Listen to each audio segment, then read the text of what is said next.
Happened at that JCPS school in Louisville, Kentucky called Field Elementary.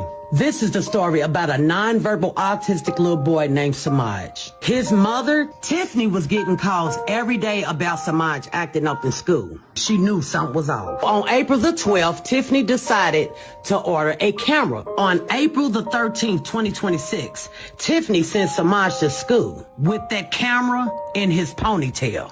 As nonverbal autistic Semaj was sitting in his seat, his regular teacher, Miss Sarah, walked out, and the assistant, Mr. R, began choking him, calling him boy, the N-word. Yeah, boy. Hell, I'm surprised he can even see to hit anybody with that motherfucking eye cocked like a pistol. In one of the videos that Tiphanee posted, you can hear Mr. R. Yeah, boy.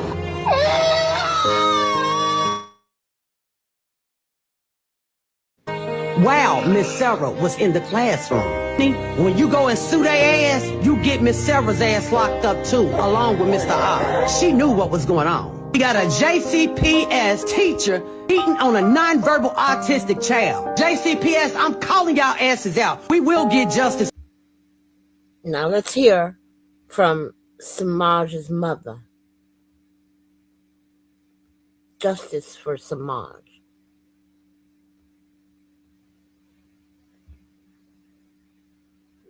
With me, my son's father, James. I appreciate everyone being here. This all started because over the course of months, I was flooded with calls and complaints about my child's behavior. They were not typical, not normal, and not something as his parents we had ever seen in our sweet child. As his mother, I knew in my heart something was not right. I ordered a camera to be my son's eyes, his ears, his voice.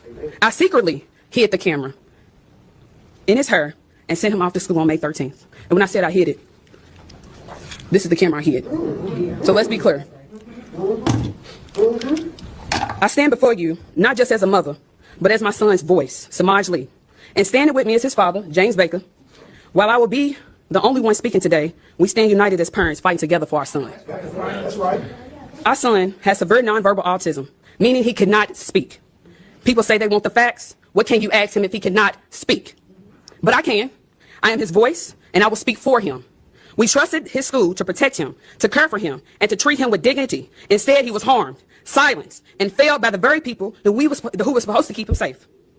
What I discovered on the camera footage is something no parent should ever have to ever see or hear. Our child was put in a situation where he was scared, overwhelmed, and powerless. And while this was happening, there was adults in the room who did nothing to stop it. This is unacceptable. So today, we are demanding accountability and change. I'm calling for a full, immediate investigation. Every teacher, every staff member who has access to my son must be interviewed. There needs to be a complete and honest review of what is happening inside these classrooms. We are demanding that the individual actually who assaulted our son be terminated immediately and prosecuted to the fullest extent of the law. And not just him. Any staff member who witnessed this abuse and chose to stay silent must also be terminated. Silence is not a face of abuse, and just to be quiet and keep it going, it's you being complicity. My son has severe nonverbal autism. He cannot speak, but I can. I am his voice, and I will speak for him. And this cannot stop with my son. We are calling for a Semaj law, a policy that requires cameras in a classroom that serves nonverbal and vulnerable children.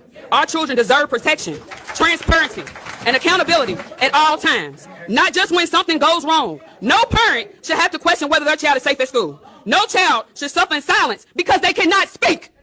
My son deserves justice, and we will not fight. I will not stop fighting until he gets it, until no other child has to change or has to go through this. I am his voice, his eyes, his ears. He cannot speak, but I will speak for him. Justice for Semaj.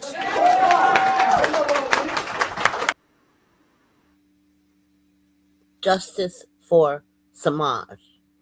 Kentucky, what are you doing? Woo!